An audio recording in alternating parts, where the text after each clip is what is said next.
You know that feeling when you're walking through an empty field and something just doesn't look right? That's exactly what happened to 12-year-old Samuel and his younger sister Emma on that scorching afternoon in 1887, just outside the dusty town of Cedar Ridge, Arizona Territory. The two children had been chasing their escaped goat through the tall grass when Samuel's boot caught on something hard buried beneath the earth. What they discovered would unravel a mystery that had haunted their frontier town for over 2 decades and changed the course of their family's life forever. Samuel brushed away the dirt and dead grass, revealing a rusted metal hatch no bigger than a cellar door. Strange symbols were carved into its surface, symbols that didn't match anything the children had ever seen in their schoolbooks or around town. Emma wanted to run back home immediately, but Samuel's curiosity got the better of him. With considerable effort, the two children managed to pry open the heavy hatch, and what they found inside would make them question everything they thought they knew about their quiet little settlement. The hatch opened to reveal a narrow wooden ladder descending into complete darkness. The air that rose from below carried an odd smell, musty and metallic, with undertones of something else they couldn't quite identify. Samuel struck a match from his pocket, and in that flickering light, they could see the ladder extended down about 15 feet before disappearing into what appeared to be an underground chamber. Against Emma's protests, Samuel began his descent, calling back up that she should follow him. The walls of this hidden space were lined with smooth stones, clearly constructed by human hands, but the craftsmanship was unlike anything they'd seen in their frontier town where most buildings were simple wood frame structures. When both children reached the bottom, Samuel lit another match and they found themselves in a circular room about the size of their family's kitchen. The walls were covered with more of those strange symbols, carved deep into the stone and filled with what looked like dried clay or mud to make them stand out. But what caught their attention immediately was a wooden chest sitting in the center of the room, surrounded by several smaller objects they couldn't quite make out in the dim light. Emma whispered that they should leave immediately, that their parents would be worried, but Samuel was already moving toward the chest. He had to know what was inside. The chest was heavier than expected, made from a dark wood that felt smooth and cold to the touch. When Samuel lifted the lid, both children gasped. Inside, wrapped in what appeared to be oiled leather, were dozens of gold coins, but not the kind they'd seen at the general store. These coins bore unfamiliar faces and strange writing, and they seemed much older than anything in circulation in the Arizona Territory. Beneath the coins, they found a leather-bound journal, its pages yellowed and brittle. Samuel carefully opened the journal and began to read aloud the first entry, dated 23 years earlier, written in a shaky hand that spoke of desperate times and difficult choices.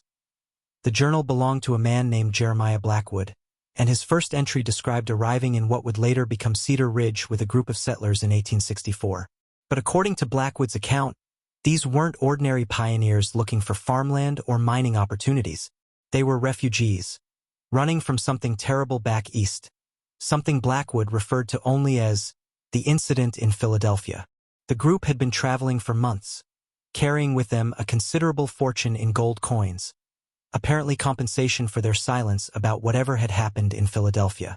Blackwood wrote about finding the perfect spot to establish their settlement, but also about the growing paranoia within the group about outsiders discovering their secret. As Samuel continued reading, the children learned that the original settlers had decided to hide their gold in this underground chamber, built specifically for that purpose by a man named Heinrich Mueller, who apparently had experience constructing hidden vaults. The symbols on the walls were Mueller's own design, a coded map of sorts that would help the settlers locate their individual shares of the treasure when the time came to reclaim it. But according to Blackwood's increasingly frantic entries, that time never came. One by one, the original settlers began disappearing under mysterious circumstances, and Blackwood became convinced that someone was systematically eliminating anyone who knew about the hidden fortune. The children found themselves completely absorbed in Blackwood's account, which read like something from one of the adventure novels Samuel sometimes borrowed from the traveling preacher. Blackwood described strange occurrences around the settlement, tools and livestock disappearing overnight, and the constant feeling of being watched. He wrote about confronting other members of the group about his suspicions, only to find them equally paranoid and suspicious of each other. The community that had started as a refuge became a powder keg of mistrust and fear, with everyone suspecting their neighbors of planning to steal the gold and eliminate potential witnesses. Then came the entry that made both children's blood run cold. Blackwood wrote about discovering the body of Heinrich Müller, the man who had built their underground vault, found dead in his workshop under circumstances that were clearly not accidental. Müller had been working on something when he died, and Blackwood found plans for additional hidden chambers scattered around the workshop, along with notes suggesting that Müller had been planning to relocate the gold to an even more secure location. The plans showed a network of underground tunnels connecting several hidden chambers throughout the area, and Blackwood realized that their simple hiding place was just one part of a much larger system. Samuel turned the page and found an entry describing Blackwood's growing certainty that one of their own group was responsible for the mysterious deaths and disappearances. He had begun keeping detailed notes about everyone's movements and activities, trying to identify the traitor among them. According to his observations, there were subtle signs that someone had been accessing the underground chamber without the other's knowledge, small disturbances that suggested regular visits. Blackwood had started sleeping with a loaded rifle and had begun making plans to confront the person he suspected, but his entries became increasingly erratic and difficult to follow. The children realized they needed to leave the chamber immediately and warn their parents about what they had discovered.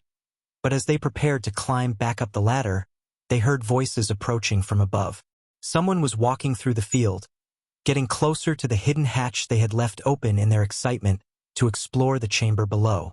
Emma grabbed Samuel's arm, and they both froze, listening carefully to determine if the approaching voices belonged to people they recognized. The voices were too distant to make out words, but they could tell there were at least two people, and they seemed to be searching for something systematically. Samuel quickly gathered up both historical journals and the recent notebook, while Emma collected the map and the silver locket. They couldn't carry the heavy chest of gold coins, but they could take the evidence that would help them understand who had been using this chamber and what they were planning.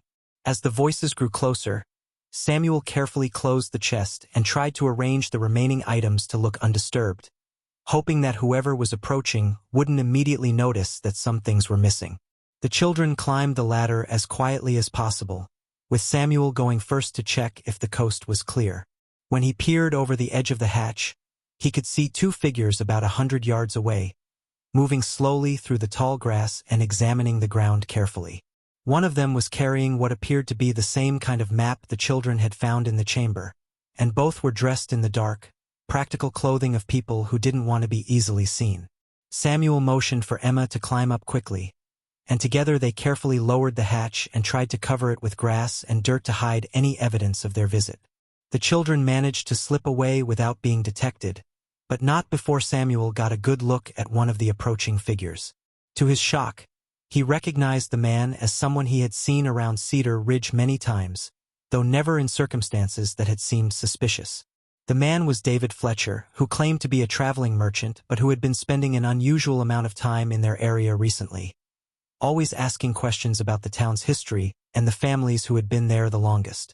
Samuel realized that Fletcher must be the author of the recent notebook, and that he had been using the hidden chamber as his base while investigating the old mystery. As they ran home across the field, Emma and Samuel tried to process everything they had learned and figure out what they should do with their dangerous knowledge. They now understood that their quiet town had been built on a foundation of secrets and violence, that a fortune in gold was hidden somewhere in the area, and that at least one person was actively searching for that treasure using methods that suggested they were willing to go to considerable lengths to claim it. Most frightening of all, this person had already identified their family as potentially useful to their plans. When they reached their house, the children found their parents in the kitchen preparing dinner, completely unaware of the drama that had been unfolding just a few miles from their front door. Samuel and Emma exchanged glances, realizing that they needed to find a way to explain their discovery without revealing that they had been exploring dangerous underground chambers without permission. They also needed to warn their parents about David Fletcher without being able to explain how they had learned about his true activities. Samuel decided to start by asking innocent questions about the town's history and whether their parents knew any stories about the original settlers. Their mother, Mary, mentioned that she had heard rumors over the years about some of the founding families having arrived under mysterious circumstances, but she had always assumed these were just the kind of tall tales that grew up around any frontier settlement. Their father, Jonathan, was more forthcoming, admitting that his work as an assayer had occasionally brought him into contact with people asking unusual questions about old gold coins or seeking information about hidden treasures in the area. The children's careful questioning revealed that their parents knew more about Cedar Ridge's unusual history than they had previously let on. Jonathan admitted that he had always found it strange that such a small, isolated settlement had managed to establish itself so successfully in such a short time, with buildings and infrastructure that suggested access to more resources than most pioneer communities possessed. He had also noticed that several of the older families in town seemed to have access to gold coins and valuable items that were inconsistent with the area's limited mining operations. Emma asked about David Fletcher, trying to sound casual, but both parents immediately became more serious. Their mother explained that Fletcher had been asking a lot of questions around town, claiming to be researching family histories for a book he was writing about frontier settlements. However, several townspeople had become uncomfortable with the specificity of his questions and his apparent focus on financial matters and property ownership rather than general historical information. Their father added that Fletcher had approached him directly, asking about his experience with different types of gold and whether he had ever encountered coins from unusual sources. The children realized their parents were already suspicious of Fletcher, which made their next decision easier. Samuel took a deep breath and told his parents that they had seen Fletcher that afternoon, searching through the field behind their house with what appeared to be a map, and that his behavior had seemed secretive and concerning. He didn't mention the hidden chamber, but suggested that perhaps Fletcher was looking for something specific on their property, something related to his mysterious research into the town's founding families. Jonathan's expression grew stern as he processed this information.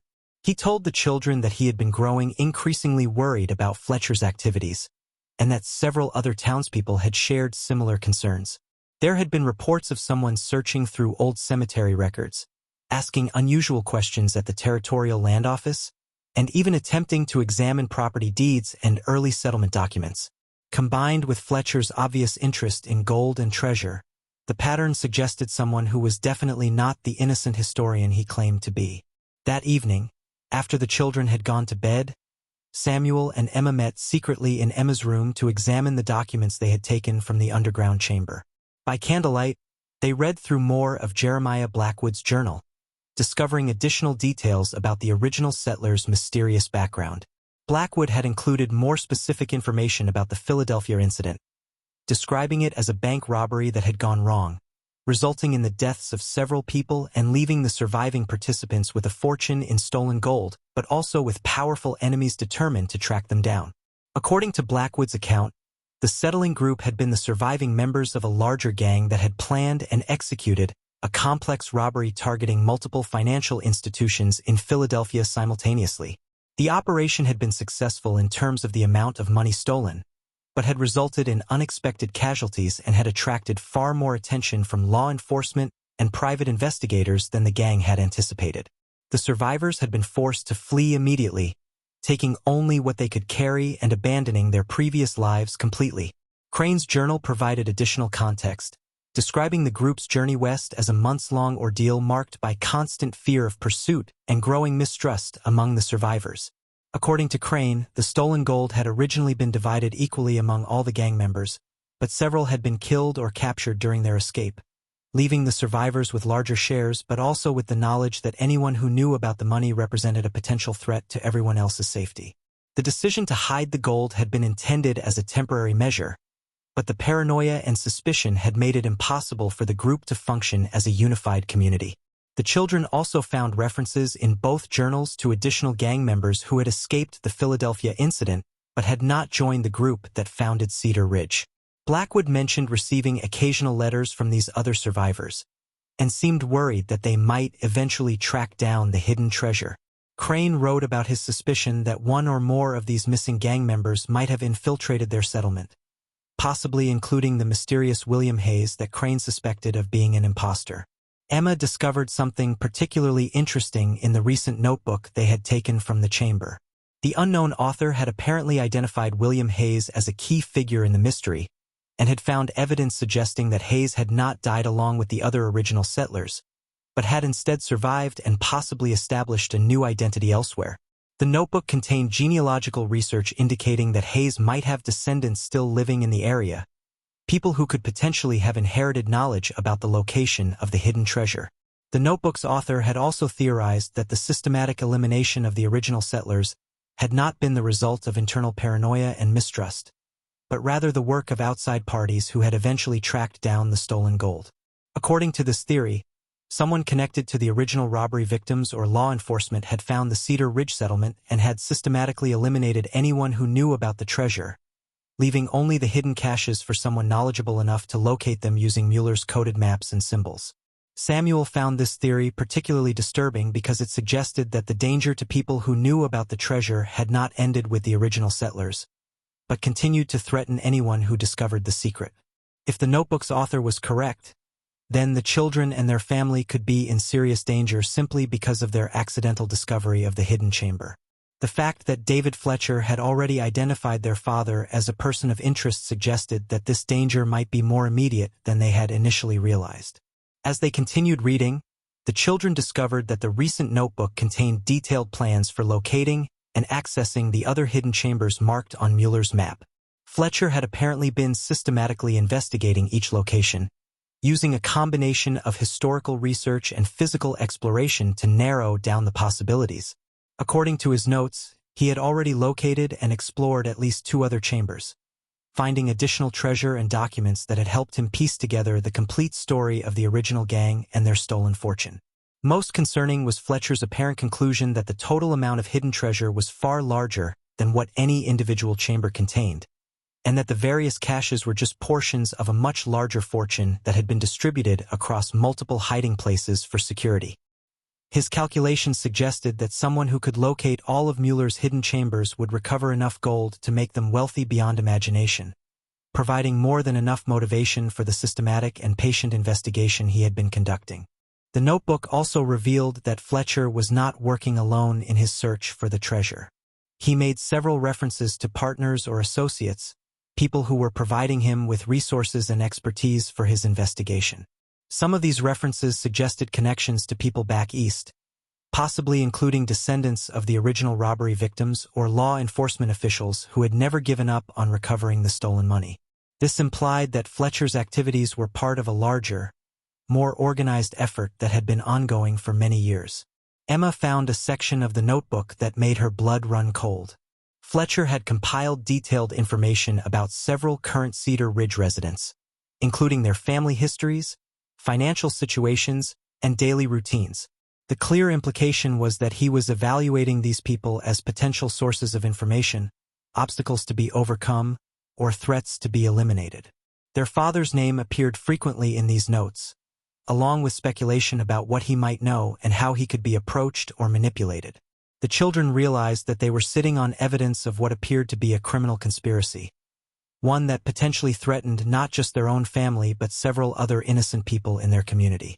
Fletcher's systematic approach and apparent willingness to use deception and manipulation to achieve his goals suggested someone who would not hesitate to use more direct methods if necessary. The historical journals had already demonstrated what could happen when people became too obsessed with the hidden treasure and too paranoid about potential threats to their plans. Samuel made a decision that would prove to be crucial to everything that followed.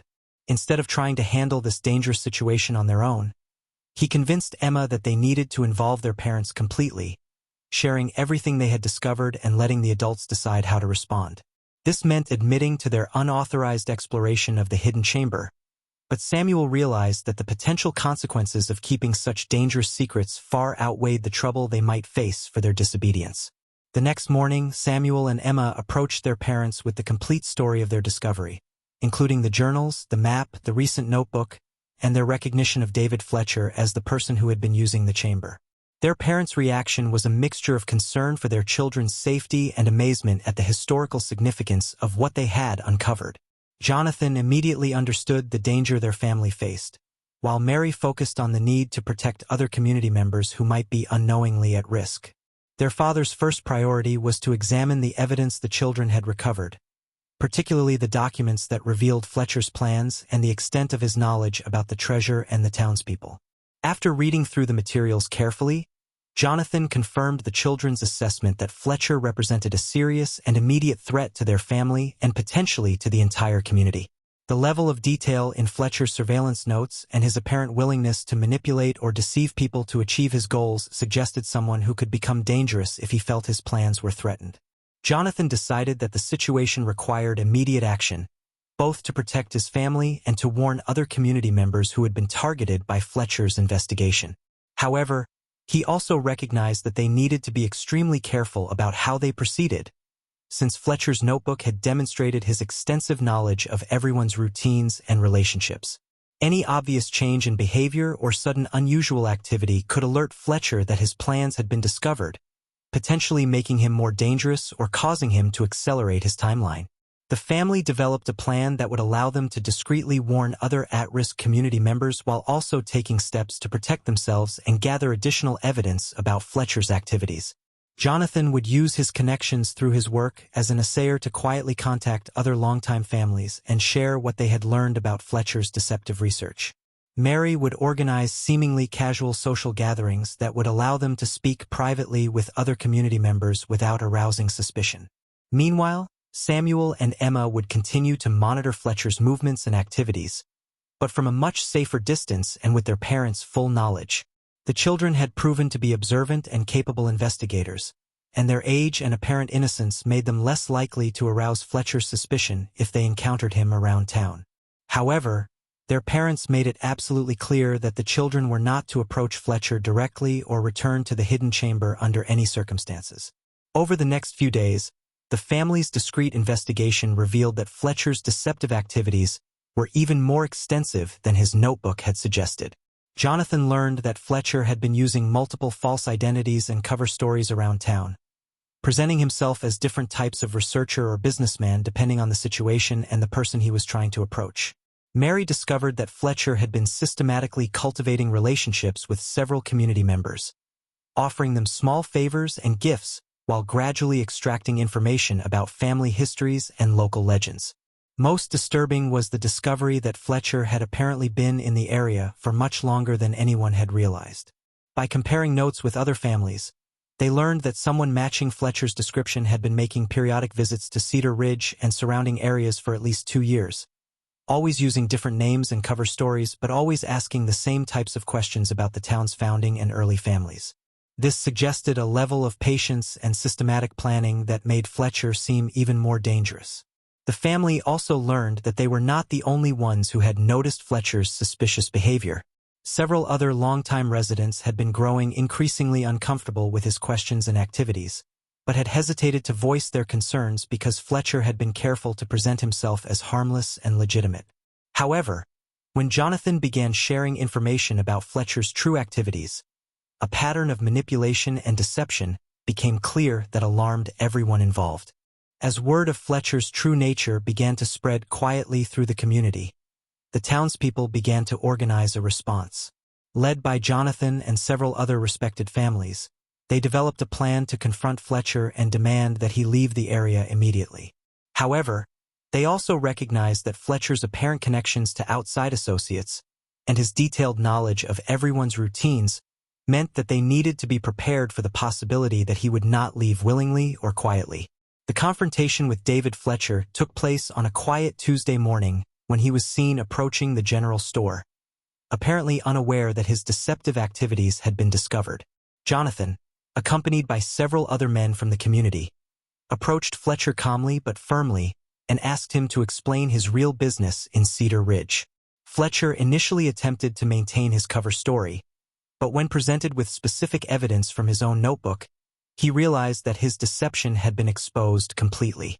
Fletcher's reaction revealed the calculating and dangerous nature that he had been hiding behind his friendly merchant persona. Rather than showing shame or attempting to negotiate, he became coldly threatening, warning the townspeople that they were interfering with matters they didn't understand and people they couldn't afford to make into enemies. He claimed that his investigation was part of a larger legal effort to recover stolen property, and that anyone who interfered with this process would be considered accessories to the original crimes. The confrontation escalated quickly when Fletcher revealed that he was armed and willing to use violence to protect his interests and complete his mission. However, the townspeople had anticipated this possibility and were also prepared to defend themselves. What followed was a tense standoff that could have resulted in serious violence, but ultimately ended with Fletcher's retreat when he realized he was significantly outnumbered and outgunned by determined community members who were fighting to protect their homes and families. Fletcher's departure from Cedar Ridge marked the end of the immediate threat, but the community realized that the underlying problem had not been resolved. The hidden treasure was still out there, along with Fletcher's associates and potentially other people who knew about the stolen gold and were determined to recover it. The townspeople needed to decide whether to try to locate and secure the remaining treasure themselves, or to find some way to resolve the situation permanently that would protect their community from future threats. After extensive discussion and debate, the community decided to locate and recover the hidden treasure caches, but to use the recovered gold to benefit the entire town rather than allowing it to enrich any individual families. They would use Mueller's map and the information from the historical journals to systematically locate all the hidden chambers, but would treat the recovered treasure as community property to be used for schools, churches, and other public improvements that would benefit everyone. The search for the remaining treasure caches became a community effort, with different families taking responsibility for investigating different locations on Mueller's map. Samuel and Emma, despite their age, were given an important role in this effort because of their experience with the symbols and their proven ability to interpret the historical documents. Over the course of several weeks, the townspeople successfully located and recovered treasure from 5 additional hiding places, discovering a fortune in gold coins that exceeded even Fletcher's optimistic estimates. The recovered treasure transformed Cedar Ridge from a struggling frontier settlement into one of the most prosperous communities in the territory. The gold was used to build a proper school, establish a small hospital, improve the roads, and provide resources that attracted additional families and businesses to the area. The community's decision to share the treasure rather than allowing it to create inequality and conflict proved to be wise, as it strengthened the bonds between families and created a foundation for long-term prosperity and growth. However, the story of Cedar Ridge and its hidden treasure was far from over. Several months after Fletcher's departure, the community received word that he had been found dead under mysterious circumstances several hundred miles away, apparently the victim of violence related to his treasure hunting activities. This news was both relieving and concerning, as it suggested that Fletcher's associates had not been pleased with his failure to recover the treasure, but also that other dangerous people knew about Cedar Ridge and its secrets. The community's response to this news was to strengthen their defenses and their unity, recognizing that their prosperity might continue to attract unwanted attention from people who knew about the treasure's origins. They established a system of watchful security and mutual protection that would help them identify and respond to future threats, while also continuing to use their newfound resources to build a strong and sustainable community that could defend itself against outside dangers. Samuel and Emma grew up to become leaders in Cedar Ridge's ongoing development, using the knowledge and experience they had gained from their childhood adventure to help guide their community's decisions about growth and security. The hidden hatch they had discovered that day in the field had indeed changed everything, but not in the way anyone could have predicted. Instead of bringing danger and conflict, their discovery had ultimately brought their community together and provided the resources needed to build something lasting and valuable. The legacy of that discovery continued for generations, as Cedar Ridge became known throughout the territory as a model community where cooperation and shared prosperity had created something remarkable in the harsh environment of the frontier. The strange symbols that had once marked hidden treasure caches were eventually incorporated into the town's official seal, serving as a reminder of how a dangerous secret had been transformed into the foundation for a better future for everyone involved. Tentar Novamenti.